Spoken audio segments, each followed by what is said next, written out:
नमस्कार। हमारे इस नए विश्लेषण में आपका स्वागत है। आज हम एक ऐसा सफर शुरू करने वाले हैं जो सच कहूं तो किसी साइंस फिक्शन फिल्म से कम नहीं है। हम पृथ्वी की ऊपरी सतह से लेकर सीधे उसके अंदरूनी कोर तक एक गहरी डुबकी लगाने वाले हैं। और यकीन मानिए, रास्ते में हमें कुछ ऐसी भूगर्भीय सच्चाइयां मिलेंगी जो सचमुच होश उड़ा देने वाली हैं। तो चलिए, बिना किसी देरी के शुरू करते हैं। तो सबसे पहला सवाल, हमारे पैरों के नीचे आखिर है क्या? हम अक्सर आसमान और सितारों की बात करते हैं, है ना? लेकिन जमीन के मीलों नीचे उस घने अंधेरे में क्या चल रहा है? इंसानी नजरों की पहुंच से बहुत दूर मौजूद इस असीम गहराई में क्या-क्या छिपा है, ये एक ऐसा रहस्य है जिसने विज्ञान को हमेशा चुनौती दी है। अब इसे समझने के लिए हम एक सीधी और गहरी यात्रा पर निकलेंगे।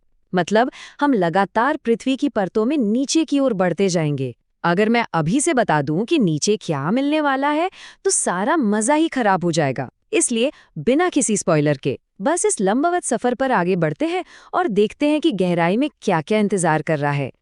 हमारा पहला पड़ाव है उथली गहराई, और इसमें हम बात करेंगे नाइका की जानलेवा क्रिस्टल गुफा की। मेक्सिको के चिहुआहुआ में सतह से महज 300 मीटर यानी करीब 984 फीट नीचे जाते ही हमें एक बेहद अजीब और खतरनाक माहौल मिलता है। एक तरफ है 55 टन भारी चमकते हुए विशाल जिप्सम क्रिस्टल्स, जो देखने में बिल्कुल सुपरमैन की फिल्मों वाले फोर्ट्रेस ऑफ सॉलिट्यूड जैसे लगते हैं। दृश्य बहुत ही खूबसूरत है, लेकिन माहौल उतना ही जानलेवा। यहाँ का तापमान 136 डिग्री फ़ारेनहाइट यानी लगभग 58 डिग्री सेल्सियस है, और नमी पूरे 100%। मतलब अगर कोई बिना स्पेशल कूलिंग गियर और रेस्पिरेटर के यहाँ जाए तो महज 10 मिनट के अंदर उसकी मौत हो सकती है। और हाँ, इन क्रिस्टल्स के आकार की बात करें तो इनमें से कुछ 11 मीटर तक लंबे हैं। सोचिए, 11 मीटर!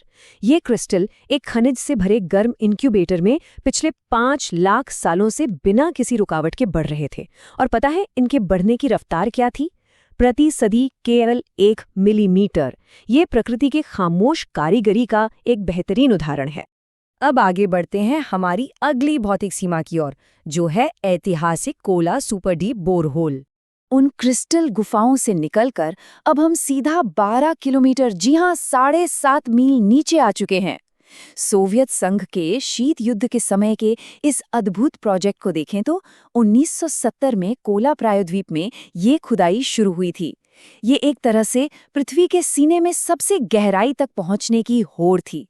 1989 आते आते इस ड्रिल ने 12,262 मीटर की अकल्पनीय गहराई का रिकॉर्ड बना लिया। लेकिन फिर 1994 में ड्रिलिंग आधिकारिक तौर पर रोक दी गई और 2008 में इस साइट को हमेशा के लिए बंद कर दिया गया। खैर, इस बीच एक कमाल की खोज ये हुई कि वैज्ञानिकों को उस गहराई में 2 अरब साल पुराने सूक्ष्म जीवाश्मों की 24 अज्ञात प्रजातियां मिली। क्या बात है ना? लेकिन यहाँ एक बड़ा सवाल खड़ा होता है। आखिर वो क्या चीज थी जिसने इस ड्रिल को आगे बढ़ने से रोक दिया? ऐसी कौन सी भौतिक दीवार आ गई जिसे 20वीं सदी की सबसे बेहतरीन इंजीनियरिंग भी पार नहीं कर पाई?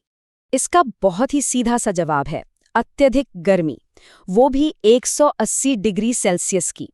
दरअसल ये वो बिंदु है जहां चट्टानें अत्यधिक दबाव और गर्मी की वजह से पिघलकर प्लास्टिक की तरह व्यवहार करने लगती हैं। ये गर्मी वैज्ञानिकों के अनुमान से लगभग दोगुनी थी। नतीजा ये हुआ कि वो चट्टानें पिघलकर वापस उसी बोरहोल में रिसने लगीं, जिससे ड्रिलिंग को आगे बढ़ाना नामुमकिन हो गया और इस प्रोजेक्ट का भविष्य हमेशा के लिए सील हो गया। चलिए, अब रुख करते हैं एक पौराणिक सीमा का और बात करते हैं नर्क के कुएं यानी वेल टू हेल के मशहूर धोखे के बारे में। भौतिक चीजों से थोड़ा हटकर अब एक दिलचस्प मनोवैज्ञानिक पहलू पर आते हैं। गहराई के उस घने अंधेरे को लेकर इंसान के मन में कैसे कैसे डर और राक्षस पैदा हो जाते हैं, ये उसका एक बड़ा उदाहरण है। 1989 में एक टैब्लॉइड ने बड़ा सनसनीखेज दावा किया, जिसे बाद में टीवी नेटवर्क्स ने भी खूब भुनाया। दावा ये था कि ड्रिलिंग करते हुए सोवियत वैज्ञानिकों ने गलती से लाखों पीड़ित आत्माओं के चीखने की आवाजें रिकॉर्ड कर ली हैं। लोगों में अफवाह फैल गई कि ये ड्रिल 2000 डिग्री वाले एक कक्ष को तोड़कर सीधे नर के अंदर पहुंच गई है। लेकिन अब विज्ञान को फैंटेसी से अलग करते हैं। असल में ये महज एक मिथक था, जिसकी शुरुआत एक फिनिश स्पूफ आर्टिकल यानी एक मजाकिया लेख से हुई थी, जो डरावना ऑडियो वायरल हुआ था वो असल में हॉरर फिल्मों के साउंड इफेक्ट्स को जोड़ तोड़कर बनाया गया था। और जैसा कि हमने अभी बात की, असली अधिकतम तापमान 2000 डिग्री नहीं बल्कि महज 180 डिग्री सेल्सियस था। बाद में पता चला कि नॉर्वे के एक शिक्षक ने सिर्फ ये देखने के लिए इस झूठी कहानी को हवा दी थी कि मीडिया कितनी आसानी से बेवकूफ़ बन सकता है ना अजीब? खैर, अब इस रोमांचक सफर में आगे बढ़ते हैं और पहुंचते हैं मैंटल के महासागर तक, जो हमें भूकंपीय तरंगों की खोजों से पता चला है। अब हम भौतिक रूप से ड्रिल नहीं कर रहे हैं, बल्कि सीस्मिक तरंगों के डेटा के जरिए करीब 400 मील नीचे पृथ्वी के मैंटल के संक्रमण क्षेत्र यानी ट्रांजिशन जोन में आ चुके हैं। यहाँ जो सबसे दिलचस्प चीज सामने आती है वो है रिंगवुडाइट नाम का एक खनिज। देखिए, ये कोई पानी का तालाब या नदी नहीं है, बल्कि एक ठोस क्रिस्टल है जो बिल्कुल किसी स्पंज की तरह काम करता है। ये अपने क्रिस्टल स्ट्रक्चर के अंदर पानी को हाइड्रोक्साइड आयनों के रूप में कैद करके रखता है। मतलब सतह के मीलों नीचे एक ठोस पत्थर अपने अंदर एक पूरा महासागर समेटे हुए है। और अगर आप सोच रहे हैं कि ये पानी कितना होगा, तो आंकड़ा सुनकर सच में हैरानी होगी। इस संक्रमण क्षेत्र में रिंगवुडाइट के भीतर मौजूद पानी पृथ्वी की सतह पर मौजूद सभी महासागरों के कुल पानी से 3 गुना ज्यादा हो सकता है। बिल्कुल सही सुना आपने, 3 गुना। पानी का ये विशाल भूमिगत भंडार पृथ्वी के जल चक्र का एक अहम हिस्सा है और टेक्टोनिक प्लेटों की गति को बनाए रखने में एक बहुत बड़ी भूमिका निभाता है। हमारा अगला सेक्शन है विदेशी ग्रह के टुकड़े, जिसे विज्ञान की भाषा में LSVP या मेंटल ब्लॉब्स कहा जाता है। अब हम रिंगवुडाइट से भी काफी नीचे जा चुके हैं। निचले मेंटल में कोर की सीमा के ठीक ऊपर पहुंचते ही हमें कुछ बेहद अजीब और विशालकाय विसंगतियां देखने को मिलती हैं। ये महाद्वीपों के आकार की संरचनाएं हैं और इनका पैमाना इतना बड़ा है कि कल्पना करना मुश्किल है।